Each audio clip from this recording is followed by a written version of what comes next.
Well, hello there, folks. Welcome to the Inside Line F1 podcast and Pits To Podium. My name is Soumil Arora, and on this episode of the Turkish GP review, we talk about a lot of things. There are genuinely so many topics that we have to discuss, and they range from Valtteri Bottas' tremendous World Porridge Day tribute, more on Mercedes' strategist call with Lewis Hamilton, and why did they box when they did, and also why did the surface in Turkey not dry. We also discussed the championship context ending up from this race weekend, and was Red Bull Racing's weekend good enough?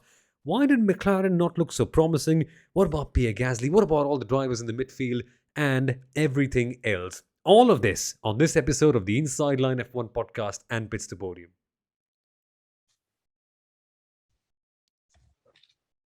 Hi there, folks. Welcome back in. We're back finally after not having a preview, unfortunately, early on this weekend. But a good weekend on the whole, one might say. And we're joined, of course, as always, by the former marketing head of the Force India Formula One team in Kunal Shah to tell us more about it and to give his amazing perspective, as always. Kunal, your thoughts on the race weekend? Bit of a decent one on the whole, no? Well, firstly, we need to sort of clarify why we didn't really have a preview episode. Yes. Soumil had a family emergency which he had to attend. Okay, let's hold it. We will let Formula One try and entertain us while you wait for our entertainment on a Sunday night. So, for everyone who was waiting and refreshing the feed, your millions out there, apologies for that. But here we go. We're back. And Soumil, before we actually look back at the race, I just have to ask you this one question. Imagine we didn't do the preview, but what was the one thing that you were really looking out for this weekend of the Turkish Grand Prix? And now imagine that this is like the preview episode. One question. Let's spend a minute asking each other that. Yeah. So this is without hindsight. So let's try and keep hindsight and throw it into the bin and pretend as if Sunday didn't even happen at all. So from the perspective of Thursday, I was genuinely looking forward to an upset in Turkey. Last year, I was very amazed to see what Racing Point were able to do, all things considered. And I had this on the top of my list saying, okay, watch out for some sort of upset this weekend. Maybe if not Racing Point or Aston Martin in there, guys. Perhaps something from Ferrari. Perhaps maybe Sergio Perez having a good weekend. You know what's happened there on that part. But still, Kunal, what is your one thing to look forward to? Well, you said Aston Martin, and I'm going to just expand on that. I was looking forward to the Aston Martin safety car in action at some point, and not because I wanted safety cars in the broadcast, but just because the irony of the fact still weighs in on me. And again, I'm not being any political, but just stating it as I read it. The FIA's medical car driver, Alan van der Merwe, as we know him, right? He is apparently he's an anti-vaxxer. So that's a bit of I don't know, it's a bit of an irony for me, okay? That the FI medical car driver is anti-vaccine. Again, I'm not saying you should be or you shouldn't be, not saying, everyone has their own choice. But so what I was looking forward to is that Alan wasn't in the car, as was the doctor who's with him, Dr. Roberts, if I remember correctly. And the FIA brought in the Formula E medical car drivers. That's right. To drive in for this weekend. So I was actually looking forward to that. It's like one of the best Formula E to Formula One success stories in recent times. We all saw what happened to Alex Albon. Of course, he didn't drive in Formula E and, so on. But yeah, just that was one thing I was looking forward to very much. But that just takes me to the race. I'm going to ask you, how was the Turkish Grand Prix? What was standing out? What were your highlights? And now I know I'm playing the Soumil Arora role out here. Yeah. No, actually, one second. I have to say this. Probably the medical car drivers might be having a little bit more fun in whatever driving they did, which was not much in the race, as we found out. But surely, right? Driving an Aston Martin Vantage is better than driving that silly little Mini, whatever that is. Not putting shade on Formula E, but that's just not a car you'd want to drive, right, as a medical car driver. But coming back to the weekend, Kunal, there was not much, to be honest. So when I saw the rain, when I saw the drama, all the intermediates, My dad had gone for a bath, so for the last 5 minutes, I was like, "Come back in quickly! It doesn't matter how much you bathed, just come back and see. It's a wet race. It's going to be fun." But we know how that went, and it just turned out to be very interesting that Sebastian Vettel in this race was the first person to take a slick tire pit stop at Istanbul Park since the last decade in Formula One. Crazily enough. Believe it or not. Actually, right?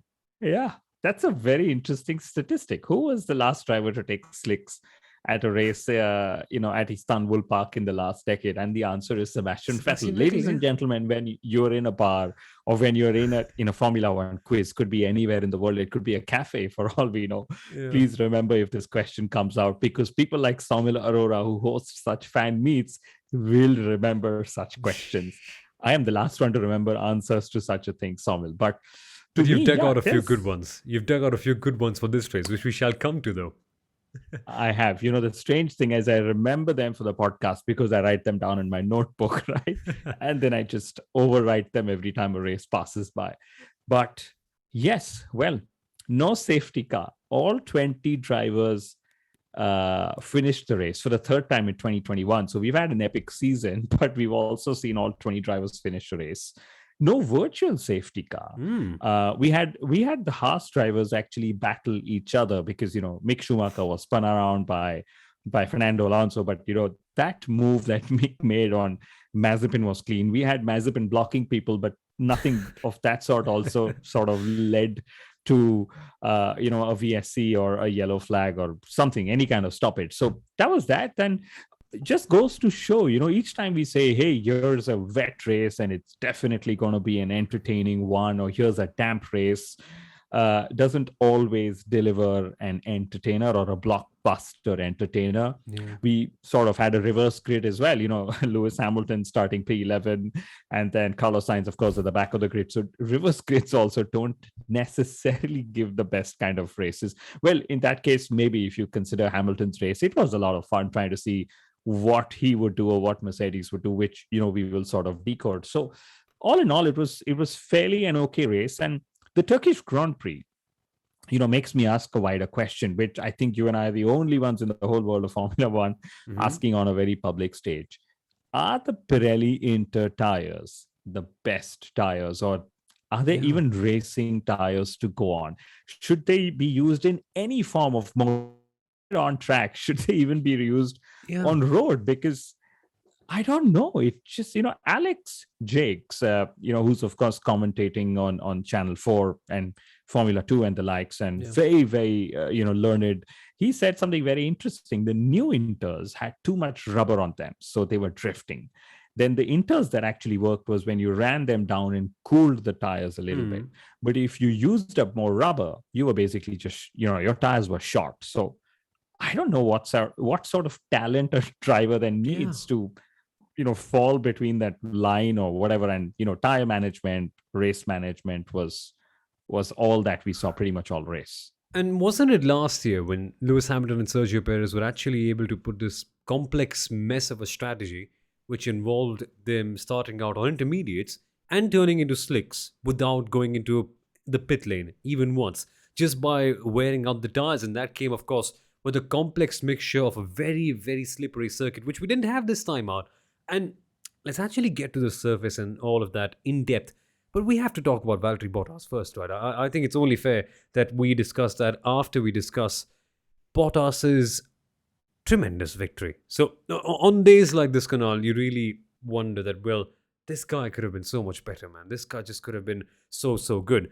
And he was that good today. One might say, well, he didn't win on merit because Lewis Hamilton got a penalty. Well, yes, he did. We will discuss the penalty in a little bit for the engine change, because that's a very strategic move in the championship. But what do you have to say about Bottas? Now, you suggested the creative title that he's giving a World Porridge Day tribute, and man, has he gone in there and smashed it. Not the porridge. Smashed it. That'll be dirty, but still. You don't want to smash porridge. You want to eat it up. Yeah. Yeah. Well, I'm sure, Mercedes is going to sort of say, hey, he had his porridge right on Sunday, and whatever temperature he had it on worked for him.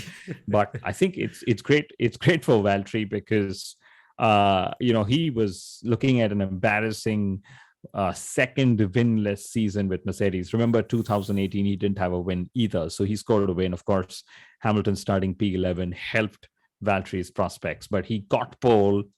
He started, well. He kept the lead of the race pretty much throughout.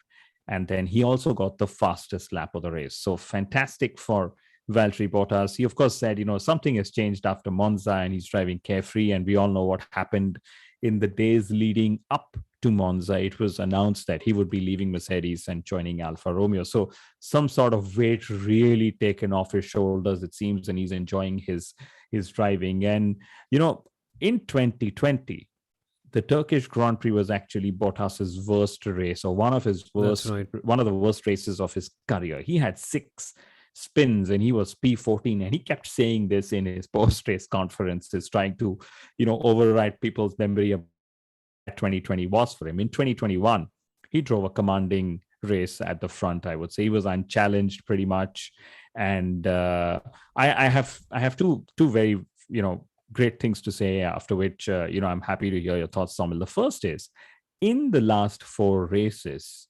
Valtteri Bottas has scored more points than any other driver on the grid. He scored 69 points.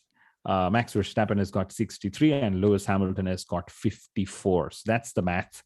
And the second is the 2021 Turkish Grand Prix was one of those few rare races, and probably you will know if it was the only race this season or not. But yes, this was the only race where the number 2 drivers actually came to the assistance of Hamilton and Verstappen. That's right. Soumil. That's actually right. It's been a funny role for the number 2 drivers so far this year, where on paper it may appear like they're helping, but for the team's championship it's not quite been like that. But Bottas, that was just tremendous today, and the important point of redemption from last year, that is so superb. There was this one amazing comic that the Lollipop Man F1 comic made. So if you've got the time after this episode, do go and check it out, about how Bottas was spinning around last year. We saw Hamilton dancing and gliding to the Istanbul Constantinople song, and Bottas was spinning on his head. To see that and to see how Bottas drove this year, with confidence, with composure everywhere, that's the kind of races that Valtteri Bottas puts in. And you want to see drivers drive carefreely. That's potentially the Bottas we will see next year with Alfa Romeo. So maybe it's good times ahead for Valtteri Bottas later on in that. But on the other side of the garage, Lewis, was just drama, chaos, things that always seem dramatic when Lewis Hamilton is not able to succeed. And what I'm really intrigued to see, Kunal, in this case was, why did Mercedes leave the call later? Now, all the other teams were assertive. Red Bull were assertive that you've got a box. Mercedes were assertive for Bottas that you've got a pit. Now, in these cases, of course, in conditions that are wet, dry, the ultimate call partly lies to the driver, because, of course, they are the ones who can feel what is going on. But can you even blame anyone for this call in this case? I think it was just they backed an approach that didn't quite work out. And so all this complaining, all the drama that we see might be termed as characteristic of Lewis Hamilton in a way, but just what it is, right?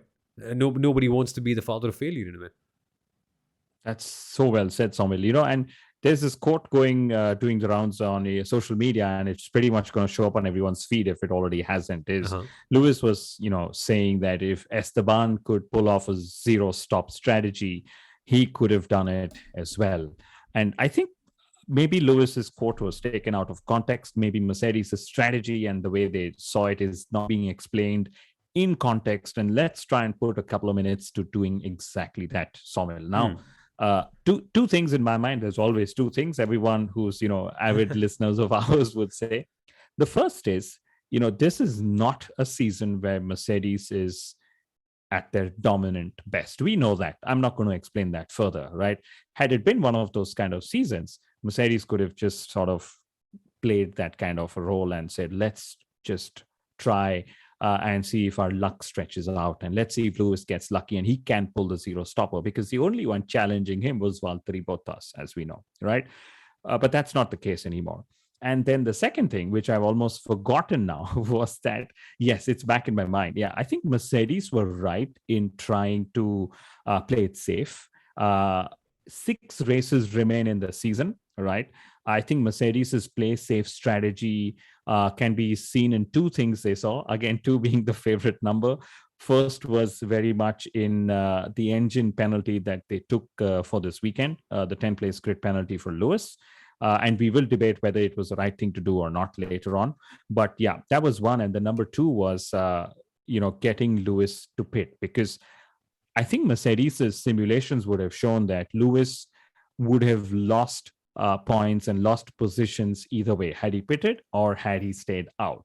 And Mercedes just chose and made a decision to sort of pit, because they would have seen that he loses least number of points by pitting. That's the way I sort of read it. And since everyone's harping about Ocon and, oh my God, he could do it, Ocon lost 50 seconds in the last 10 laps to Carlos Sainz Jr. After Carlos Sainz overtook him, he was literally 4 to 5 seconds a lap quicker. And if anything, Mercedes would have all the data to prove to Lewis Hamilton that he should have actually pitted earlier when they were calling him in and he was sort of debating that call. And I think it's great that drivers debate these calls, because the drivers drive on gut feeling, right? And they make a lot of these calls on gut. But I think in today's race, it was literally about pitting a little earlier, so your tires would go through the whole graining phase and then they sort of come alive, allowing you to attack later. You're right. Kunal and I just checked the data right before the race. Not right before the race ended, but right before we started recording this episode. 2 seconds per lap for 2 laps was the average graining phase that you got eventually. Suffered by Leclerc, suffered by Hamilton. And after that, he just didn't have enough time to catch on to the cars ahead of him. So maybe boxing in earlier could have helped out with something quite like that. But again, it happens on gut, it happens on instinct. It is what it is. But in terms of the surface, Kunal, why was the zero stop even a possibility? Let's get to Hamilton's engine and all that decision in 1 second. But I was confused because of course, there was no rain coming in. We were on intermediate tires, which are supposedly very good at putting away water to the side, so clearing up the track in a sense. And this was a slightly grippier surface. And so Turkey, of course, is also a circuit with good drainage, considering it's an FIA Grade 1 circuit per se. So why did we not see a dry line appear until the very last laps or so? Why was it still good enough for intermediates, even though it wasn't raining at all in Istanbul Park? That's a very interesting question. And one of the reasons, or rather, again, two reasons, I'm going to stick to the number two, right? Since number two drivers came to the fore this weekend. First was it was extremely cloudy and overcast, as we saw. And the second, there was a lot of moisture in the air. So even though there wasn't any rain, the water was just not evaporating and, sort of clearing itself from the circuit. So it wasn't that there was standing water per se, apart from a couple of places on the track, but again, very few. It was just that the circuit surface remained just extremely damp, and that was that. And why could a zero stop strategy work? The simple reason for that is it could work because Pirelli said it wouldn't work, right? And the minute Pirelli says that, the teams say, you know what, Pirelli, here you go. You don't know how well we can tell our drivers to manage their tires. And that's what they all did. And every single driver said it was a race of extreme tire management. We did a lot of race tire management, and that's what it was all about. That's why we could see a zero stop strategy out there with Esteban Ocon. By the way, Alfa Romeo said there is no way it's going to happen. Kimi Raikkonen came in and said, well, why did you box me in? So you might want to see what's happening right there. Maybe they tried to go a bit too pragmatic, but it's good that they didn't go the Sebastian Vettel way, which was just maybe going for slicks, I don't know, 2 hours too early. Maybe because at this stage it might be a bit dry at Istanbul Park, but it was what it was. But coming back to Lewis, coming back to the engine penalties, and I suppose, Kunal, it has to be that eat that frog approach, if you know what I mean, that do the hardest thing first, don't carry any liability into the rest of the season, and finish it off. Don't carry any burden in. So that's maybe why Mercedes said, right, let's just do what we have to do later on. Let's just get the engine penalty out of the way and let's focus on things objectively. And all things considered, damage limitation, yes, could have been slightly better had they boxed in earlier, but not too bad, I would say. This is what I love about us Formula One fans and presenters and stuff. Okay. If Mercedes would have won this race with Lewis, or had they gotten him onto the podium, we would have been like, oh my God, what a master stroke of a strategy. They knew they would be strong in Turkey, so they decided to take the grid penalty and reduce their losses. And, it would have gone down that road. I think what you're saying is spot on. It's better to take the penalty now if you know you're anyway going to take it, than land up in Abu Dhabi with a 2 point gap, or whichever way, and then suddenly be like, oh my God, now I need to take the penalty. That would be an absolute anti-climax for me, right, Soumil? So I'm just glad they took it. I think Mercedes knew that they would be strong enough, and to put it very loosely, it was like Mercedes was driving the 2021 W12, but Red Bull was racing the RB16 from last year, because Red Bull clearly was struggling at the Turkish Grand Prix, right? And Verstappen had balance issues throughout the weekend, and P2 but finishing ahead of Lewis was literally the best case scenario he could have always hoped for. Mercedes would have been wondering if they would have just let Lewis take 26 points instead of the 10 points that he took, and so on. But I think they just had to take it.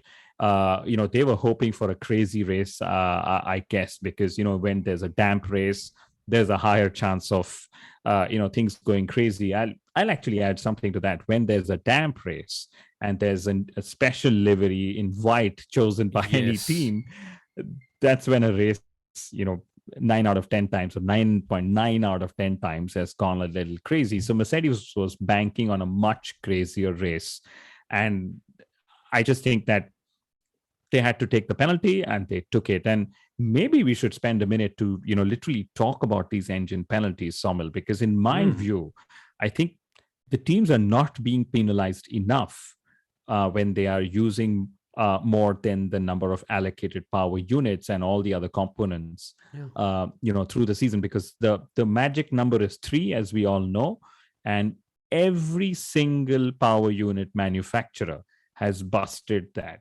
limit. Everyone's on to their 4th. Mercedes, of course, on the 5th with Valtteri Bottas. And the question is, yes, you get a grid penalty, which sort of docks you points in the drivers and the constructors championship, and that indirectly affects your financial earnings from the sport. But could the penalty be more direct in terms of a hit on the overall team operating budget, for example? Because right now, it's almost certain that I'm going to need 4 units, so I'm going to make a strategic decision. But the rule is to actually force teams to finish it within 3 components. And the strange part here is that the teams have written and agreed to these rules, Soumil. Yeah, exactly. It's like the Mumbai local, right? What's happening lately, and what's happening for years, is that so many people travel daily without a ticket. So nowadays, the pass costs you, say, 150 rupees for 250 rupees for the month.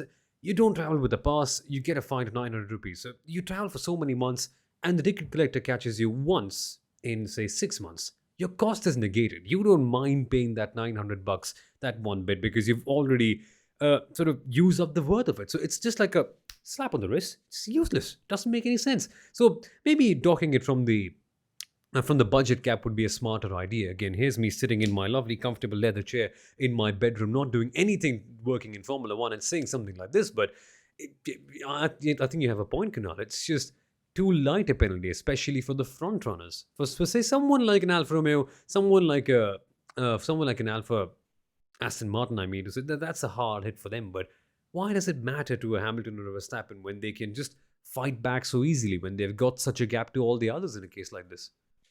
Exactly. And had the gaps between the field been much narrower, teams would think more than twice before taking grid penalties. And one of the reasons they're, of course, taking grid penalties is because they're running their engines in more powerful modes. They're eating up the durability and the mileage of these engines, and so on. So if it means that you need to run 3 engines, then run lesser power, and you and I sitting here would probably never even know on television what running lesser power would it take away from the spectacle, and so on. But that's that about engine penalties. Hopefully there is some more sense to this in the seasons to come, Soumil. And just to wrap up Hamilton before we move on to Red Bull, uh, yes, Hamilton was running in a podium position, and that's why him finishing P5 hurts a little more for Hamilton fans. But sometimes you just have to settle for P5. You take the points that you get and you live to fight another day. It's probably better to be doing that than suddenly having a massive, 15, 16, 18 point gap that you need to, catch up on over the next 6 races. And that's what Mercedes chose to do. And I'm sure Lewis will see that, once Mercedes sort of present all their, data and evidence in their debriefs. Yeah, they'll have to say, Lewis, this is why we did that. This is what we are thinking on lap number 8. This is why we said it to you in this particular way. It is okay. We're a team. You know that stuff happens, right? You just know. But it's good to see that they've always bounced back stronger from this. And Verstappen and Hamilton will still go on to have a tremendous duel. So there's that. But Red Bull Racing, Kunal, they were very, very good this weekend with a special livery that wasn't so beautiful in my opinion. Yes, fight me. But all things considered, second and third is not bad. Second and third is really what you want to be doing in a situation like this when Lewis is not doing well. But was it good enough? I come back to your point about teams with white liveries and special white liveries, I mean to say, in damp races, it always works out well. It works out well if your white livery is good enough. If it's not cramped up with a million sponsors that really take away from it, and it's half done with a blue rear wing, I think you need to do it well. And Red Bull didn't do it well, so it sort of worked out for them. So maybe. Well, I don't care about liveries. I had my fun designing all of them for Force India, to be honest.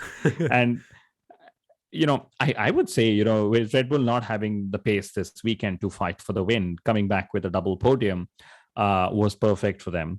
They could have literally every driver of theirs, all the way from Tsunoda, who was saying, I was trying to keep Lewis behind because I want Max to win. Tsunoda, Gasly, and Perez, all of them had their attempt at keeping Lewis behind. And I think Perez did a fantastic job of that, defending of Lewis and sort of helping with that. So to come back with a double podium, to have Checo Perez on the podium as well is fantastic for Red Bull, Soumil. And I don't think they could have, hoped for more. If you can't fight for a win, at least you come back with, a double podium. So in my mind, Red Bull literally maximized, chances at a race weekend when they weren't really the quickest, Soumil. And technically they would have been third and fourth, and they would have lost more points to Lewis, but they actually gained points to Lewis. And I think that's a fantastic scenario in the Drivers' Championship battle for Red Bull. Yeah, emphasis on the word maximized. Max was also quite good, all things considered, how they worked out. And you're right about that. That is why Red Bull Racing was so overjoyed to see Sergio Perez on the podium as well. And for a second, Kunal, we just have to talk about Sergio Perez's defending, because apparently back in India, it was cut out by an advertisement. One word for it, just how good was that? I think it was phenomenal. Nobody thought that Checo Perez would be able to defend so well against one of the best overtakers on the grid. Lewis Hamilton is, of course, a phenomenal wheel-to-wheel racer, but especially in the wet, and Checo Perez did amazingly well to keep him behind. And, these instances is where he, proves why Red Bull have kept him, even though he's not getting all the points for them in the Constructors' Championship. I mean, the question could have been asked if Gasly could have defended as well, and Albon as well. And again, it's a hypothetical question. But just seeing, Perez do it, it was so much fun. It was actually one of those rare moments when we actually had a wheel-to-wheel battle in the 58 lap race, Soumil. Yeah. That's how shocked you will be if your cars are as long as what? Tell me, how long are F1 cars? Let's compare that to something fun. Let's actually compare a McLaren's race to what it could have been potentially, because coming in, McLaren were one team that I had my eyes on. And I was saying, well, it could be a road to redemption for Lando Norris. It could be a start of something special, of course, considering how good their past 2 races were. But Kunal, simply put, why were McLaren not so good this time out? We will come to Ferrari, by the way, because they did maximize all that they could get from this weekend. Quite simply put, the characteristics of the Istanbul Park circuit didn't suit the McLaren. really penalize the McLaren racing car, and that's what their Achilles heels was this weekend. And it probably caught out, not probably, it caught out Daniel Ricciardo a lot more than Lando Norris. And again, it was one of those times when I remembered what you say. Should McLaren be considered as a strong package for every Grand Prix circuit? And the truth is, Red Bull and McLaren both struggled more than anyone expected them at the race in Turkey. So in my mind, yes, they lost ground to Ferrari, and the gap is down to 7.5 points now, which I think is fantastic because Ferrari, new power unit, all the teamwork to get Leclerc into P3, and then Carlos Sainz driving the race of his life to finish P8. I think again, it's joy to see Ferrari trying to fight back in every single way that they can, Soumil. Yeah, Ferrari not being so clumsy this time out. But they were clumsy in one message. Now, before I get to that, I have to mention they were as good as they could have gotten, right? Leclerc tried something, didn't quite work out okay, but the result was quite good eventually. Carlos Sainz, driver of the day, as is the case with anyone who takes a power unit and fights back. So, good job on the front of their drivers. But I just still can't wrap my head around that silly answer that Ferrari gave back to Charles Leclerc when, of course, he was leading and he was considering, so, okay, what if I don't stop? How much time will I lose? Where will I cycle out at the end of the race? Where will I finish? So he asked this question, where will I finish if I don't stop? And Ferrari said, P1 if you keep Bottas behind. Of course he'll finish P1 if he doesn't, if he keeps... That is silly. Use your mind. And I think they didn't. They eventually got Charles back in, but it's Ferrari, right? It's the beauty of Ferrari, just delivering decent results by being clumsy. I like this. Well, philosophy lessons on a damp afternoon in Istanbul by Ferrari. That's what we can call that. I think there was another radio message in the free practice sessions with Leclerc where he says, "Your suggestions don't match my expectations," or something like that, right? which went on to become a meme in itself. So I'm happy Ferrari scored points, but give us meme-worthy content. What the flub were you thinking, guys? Of course he'll stay P1 if he keeps Bottas behind. Water is wet. Tell me something else. But in terms of the championship, Kunal, 7.5 points is a very, very, very, very, very good margin. And in the midfield, all the other teams are falling behind. AlphaTauri couldn't make up much. Alpine couldn't make up much this weekend. Of course, as you mentioned with Ocon and all the mess that happened with Fernando Alonso, all things considered, good weekend. I think it was a great weekend. Alonso was unfortunate in getting spun out, on the opening lap by Gasly. And again, this is something about Alonso which is so more endearing this time around. Is he turned around and said, Gasly's penalty was extremely harsh, because I think I agree with that. Gasly was trying to avoid Perez on the inside. And it was just that, 3 cars going into one and somebody had to crash. And unfortunately for us, it was Alonso. And that was what, just happened there, I guess. And then Alonso driving the way he did into Mick was very, very uncharacteristic. I think he was just really mad at what happened to him. And he said, let me just give it to someone else. And maybe he thought it was Mazepin and he hit Mick. Who knows? I'm kidding, guys. Okay. But yeah, just that. And but since you're talking about Alpine, I have a fantastically funny statistic. Go for it. Esteban Ocon had the second fastest lap of the race, second last of the fastest laps of the race. So he was, second from the last, right? Second from the bottom, however you see it. The last was Nikita Mazepin, right? So basically, Nikita Mazepin had 2 interstints. One was 35 and one was 21 laps long. And he still was 1 second slower than Ocon, who did 57 laps on those inters. So do the math, guys. FIA might want to check your super license system, maybe this is the time where you do that. But yeah, I don't know what to say to that. Make of it what you will. But I'll also tell you something interesting about Esteban Ocon. First time since 1997 where a driver has actually finished a race without making a pit stop. And that happened when Mika Salo did the 1997 Monaco Grand Prix and finished fifth over there and got points for his team. So that's courtesy of WTF1 that. But yeah, that's an interesting one where Ocon can do that and still have his fastest lap faster than Mazepin. Incredible stuff. But one word for the Turkish GP, Kunal, before we wrap off. One word if you had to say this. And we've got a lot of fun rounds coming up next. And so what are you looking forward to? Well, I'm looking forward to the title battle that we've got. But just one, thought that's been staying with me, and that is the Turkish Grand Prix was a bit like, we were waiting to see which drivers which driver goes through misery and other sort of, benefit from that. We were like, whose tires are going to go off the cliff, and will that sort of trigger something else? And yeah, again, not the best sort of Grand Prix we could have had, I would say, but 2021 has just been that kind of a season. We all expected it to be 2020 version 2. We never thought that Lewis would be challenged to this effect by Red Bull and Verstappen, but 2021 has been a season of its own, and we've had all kinds of races, and Turkey just sort of becomes one of its own kind as well, Soumil.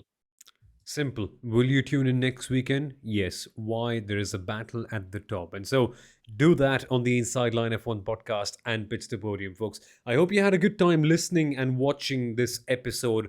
And join us again for the next race when we preview all the other races of the Formula One season. And I know you'll be having a good time over there. So don't forget to subscribe, like, share, all the good stuff. And see you rather soon. Until then, folks. Bye-bye. Bye-bye.